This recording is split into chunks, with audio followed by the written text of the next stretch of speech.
বরগুনার তালতলী উপজেলার ৪ নম্বর ওয়ার্ডে কোহিনুর বেগম নামে ৬৫ বছর বয়সী এক বৃদ্ধার মরদেহ উদ্ধার করেছেন পুলিশ। তবে এই মৃত্যুকে ঘিরে এলাকায় ব্যাপক চাঞ্চল্য ও রহস্যের সৃষ্টি হয়েছে। নিহতের পরিবারের পক্ষ থেকে বিষয়টিকে ভিন্ন খাতে নেওয়ার চেষ্টা করা হলেও স্থানীয়দের দাবি এটি একটি পরিকল্পিত হত্যাকাণ্ড। ঘটনার বিবরণ ও এলাকাবাসীর অভিযোগ, স্থানীয় সূত্রে জানা গিয়েছে কোহিনুর বেগম দীর্ঘদিন ধরে তার ছেলের বউদের দ্বারা শারীরিক ও মানসিক নির্যাতনের শিকার হয়ে আসছিলেন। নির্যাতনের মাত্রা সহ্য করতে না পেরে তিনি মাঝে মধ্যে কাউকে কিছু না বলে বাড়ি থেকে অন্যত্রে চলে যেতেন। বুধবার তার মরদেহ উদ্ধারের পর স্থানীয়রা অভিযোগ করেন কোহিনুর বেগমকে পরিকল্পিতভাবে হত্যা করে ঘরের ভেতরে রাখা হয়েছে। পরিবারের পক্ষ থেকে গলায় ফাঁস দিয়ে আত্মহত্যার দাবি করা হলেও প্রত্যক্ষদর্শীরা বলছেন যে স্থানে বা যেভাবে মরদেহটি পাওয়া গিয়েছে সেখানে আত্মহত্যা করা কোনোভাবেই সম্ভব নয়। সাংবাদিক ও পুলিশ আসার পর ছেলের বউদের আচরণকে সাজানো নাটক হিসেবে অভিহিত করেছেন প্রতিবেশীরা। প্রত্যক্ষদর্শীর বিস্ফোরক তথ্য। ঘটনার বিষয়ে সবচেয়ে চাঞ্চল্যকর তথ্য দিয়েছেন স্থানীয় মেম্বারের স্ত্রী। তিনি জানান, মৃত্যুর খবর শুনে তিনি যখন ওই বাড়িতে যান তখন এক ভয়াবহ দৃশ্য দেখতে পান।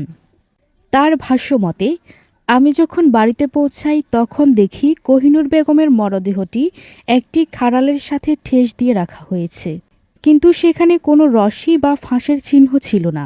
তাকে হত্যা করে এভাবে সাজিয়ে রাখা হয়েছিল বলে আমার বিশ্বাস। এলাকাবাসীর দাবি, ছেলের বউরাই মিলেমিশে এই বৃদ্ধাকে শ্বাসরোধ বা অন্য কোনো উপায়ে হত্যা করে আত্মহত্যার রূপ দেওয়ার চেষ্টা করেছে। খবর পেয়ে পুলিশ ঘটনাস্থলে পৌঁছে মরদেহ উদ্ধার করেছেন। পুলিশ জানিয়েছে মরদেহের সুরতহাল প্রতিবেদন তৈরি করা হচ্ছে এবং ময়নাতদন্তের জন্য মর্গে পাঠানো হবে।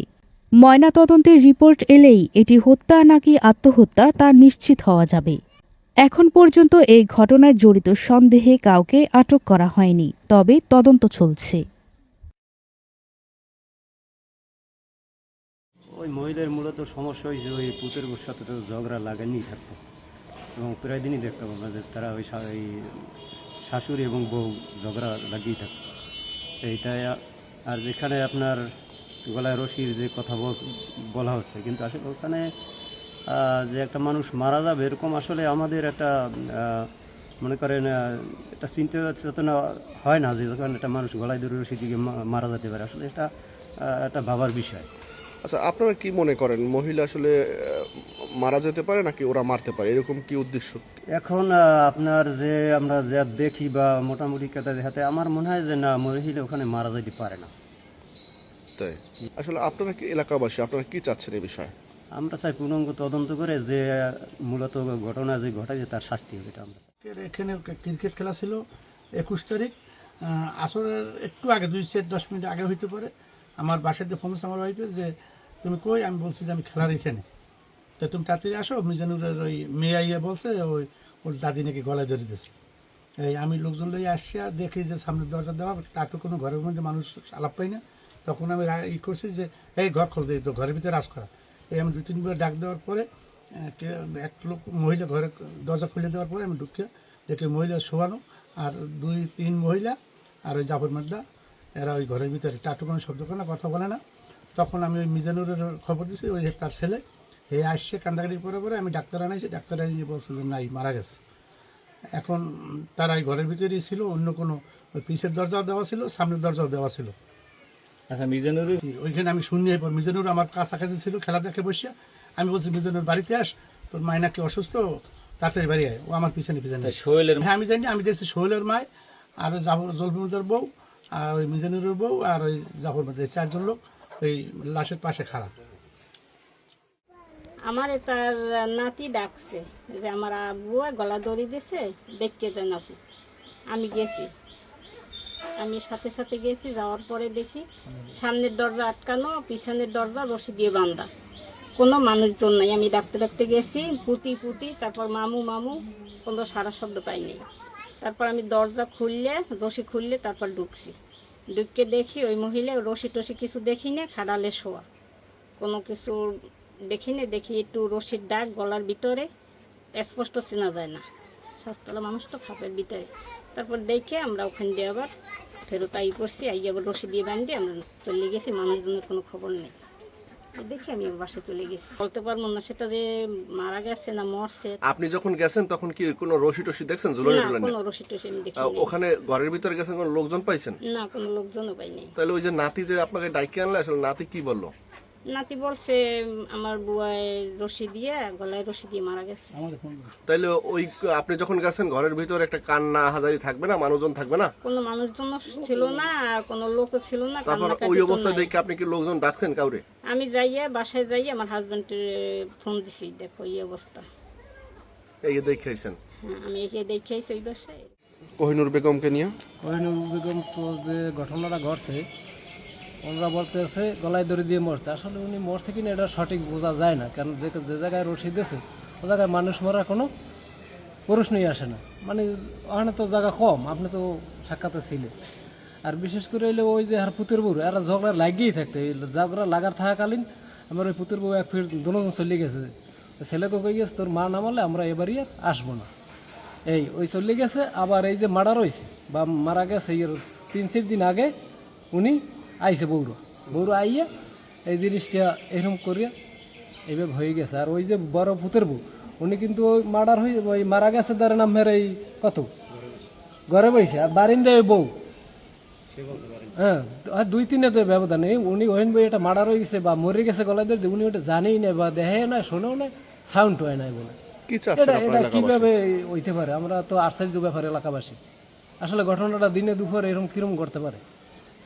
আমরা চাই এরা যারা সুষ্ঠু তদন্ত হোক, যে এটার অপরাধী হ্যাঁ শাস্তি হোক, এটাই আমরা। জান্নাতি, আচ্ছা কি হয়েছে এটা বলেন তো আপনার শাশুড়ির? আর ঘরে গেছে গরু বানতে আইয়া আমার আর কি ঘরে আইয়া হে চিক্কুল লইছে। চিক্কুলের পর আমি দৌড়িয়েছি, কই কি হইলি এত জোরে জোরে বলাইকা আইয়ে দেয় হে হেন ডলে পড়ে গেছে। ডলে পড়ে যে হাওড়ি দৌড়িলে জ্বলে পর এরপর তো গায়ে দিয়ে দিয়ে শরীর গরম, কই তাড়াতাড়ি খুলি রুহু মনে আছে কেউ তোর চায় না যে মানুষ মরে যে খুললে মিললে এনে মোরা জায়গায় উড়োত্তিরি নেই, এনে মারিতেই হয়েছি। বাড়িতে হওয়ানোর পর মানুষজন আইসে হাগল হয়েছে হইতে উড়াইছি। কারে নিয়ে উঠেছেন সইতে? চাষি হরি রেলে চাষিয়ারি যখন আইছে তখন কি দরজা দেওয়া ছিল? দরজা খুলছি, আছে লোকে আমি জানি না। হ্যাঁ আমি জানি না, হ্যাঁ গো ঘরে আমরা আইতে পারতাম না। আইলে কইতে এই পানিতে তাবিজ দিছে, তা ভাতে এন্ডি দিছে, পানে বিষ দিছে, এরমের করতে খালি ঝগড়া করতে থাকতে লইয়ে থাকে। আমাকে আশেপাশে মানুষজন এই সেই ওডে মোডে, কারণ আমাকে দরজা বন্ধ, আমরা এই নামে পিস্কুল দেয়া ওডি আমরা পিস্কুল দেয়া যে সময় গেলে খোলা লাগে, এই খুললে আবার দুয়ার একটা ইয়া তো ছাড়া আমার বাড়ির দরজা খোলা হয় না। কোনো এরকম কোনো দণ্ডবিরতি নেই। তার ওই মাথার মেন্ডেলি নেওয়ার অবস্থা এই কে বলতেছে আমার এটা অমুক সমুক এই সেই বক্ষ চক্র। আমার এই শেষে কইতে তোরা বার যেই থাক, তোরা থালা আমার মার দ্বারা আমার থাকতে হইবে, আমার মার কাছে থাকতে হবে। আমার মায়ের কোনটা হয়েছে আমি না, আমার বাবা না, আমার সবকিছু। পৃথিবীতে কোনো ব্যক্তি যদি অন্যায় কাজ করে, অন্যায় কাজের শাস্তি সে পাবে, তার শাস্তি দিতে হবে। কেন অনর্থভাবে একজন মানুষ মারবে? আমি কি আমার বাবাও কি আমার বউ কি দিয়ে দেবো ফাঁসি অর্ডার? আমি ডাইরেক্ট দিয়ে দেবো যে আমার বউ মারছে, ডাইরেক্ট ডিক্লেয়ার দিয়ে দেবো যে আমার বউ মারছে। যদি এরকম কোনো কার্যক্রম হয় যে আমার বউ মারছে। ইনি মারা গেছেন, উনি তো আপনার মা। আমার মা। আচ্ছা, এই মূল বিষয়টা মনে করেন কি মনে করেন আপনি? আপনার এই পিছনে যে দরজা ঢোকার পর মনে করেন যে রশির বাঁধার কোনো সিস্টেম নাই, কারণ লোক ঢোকার পর পরে যদি কেউ যদি হার পিছে লোক থাকে সে বাঁধে দিয়ে যেতে পারবে, শত্রুপক্ষে অথবা নিজের মধ্যে। আর আমার মা এই যে রশিতে যে দাঁড়াইয়ে মারা গেছে, এটা সে আরও বিগত 20 দিন অথবা 1 মাস আগে বলতো যে আমি আমার জ্বালাস হয় না, আমি নিজেই আমি আত্মহত্যা করবো। আবার পরে বলতো কি যে না আত্মহত্যা করা মহাপাপ। আবার মাথা খারাপ হয়ে গেল, আবার বলতো যে আমি আত্মহত্যা করবো। মানে নিজের মনের দিক থেকে সে অনেক দুর্বল ছিল, আবার সাহসী ছিল।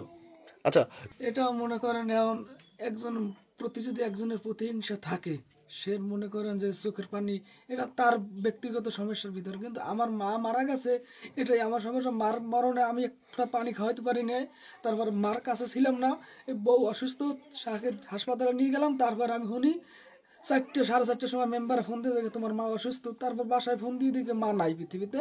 তাই এই আমরা গোলমাল করে আমরা ছোটাছুটি করে ওই বাড়ি হয়ে আনলাম। মা অস্থির হওয়া একেবারে মনে করেন যে চেহারা সব নুরালি চেহারার মতো সে শুয়ে আছে। আমরা মূল রহস্যটা জানতে চাই যে এটা কি কারণে। আমার মা তো কেউ সাথে ক্ষতিগ্রস্ত করে না, কেউ সাথে দুইটা খারাপ ব্যবহার করে না। খারাপ ব্যবহার করছে পুতুর বউ লাগা ছেলেদের সাথে খারাপ ব্যবহার করতে, কিন্তু তাছাড়া তো কেউ সাথে করে না। কারণ এগুলো সিরিজটাই গর্ব হবে কেন? কারণ মনে হইলে মনে করেন এটা বাস্তবতা পূর্ণ মনে হবে। কারণ এটা যারা আমি ছিলাম না, আমার বাবা জীবনে মিথ্যে কথা বলে না। সে আইয়ে দেখছে যে আমার স্ত্রী এখানে ঝুলন্ত লাশ অবস্থায় দেখে সেই হার্ট ফিল করার পালা। এবার আমরা জিজ্ঞেস করছি, আব্বা তুমি ঠিক মতো দেখছো তো? হয় আমি 100 বার দেখছি, 100 বার দেখছি। আমি কি তুমি এটা স্পর্শ কর লাগা? কয় আমি সহ্য করতে পারি না, আমি এরকম একটা লাশ দেখে সহ্য করতে পারি না, যদি বাঁচাইতে পারে কি না সেই চেষ্টা করছে। এরা চেষ্টা করার পর এরা তো বাঁচাতে পারে না। আর বউ এই যে যুদ্ধ, এরা দেখা যেতেছে একটা ঘরে মনে করেন যে 2টা সন্তান বিয়ে যদি করায় বাপ মা, তা ছেলে সন্তান হইলে মনে করেন যে বাপ মার দিক দিয়ে হেরাই চাই যে তোমরা আলাদা করে খাও। একটা ফ্যামিলিতে তো মনে করেন 8-10 জন মানুষ খাওয়ানো সম্ভব না। তো এই কারণে মনে করেন যে বাপ মা যুদ্ধ করে দিয়েছে। আমারও যুদ্ধ দিয়েছে, আবার যুদ্ধ আর দেয় না, আবার তার সাথেই আমরা আছি এখন আন পর্যন্ত।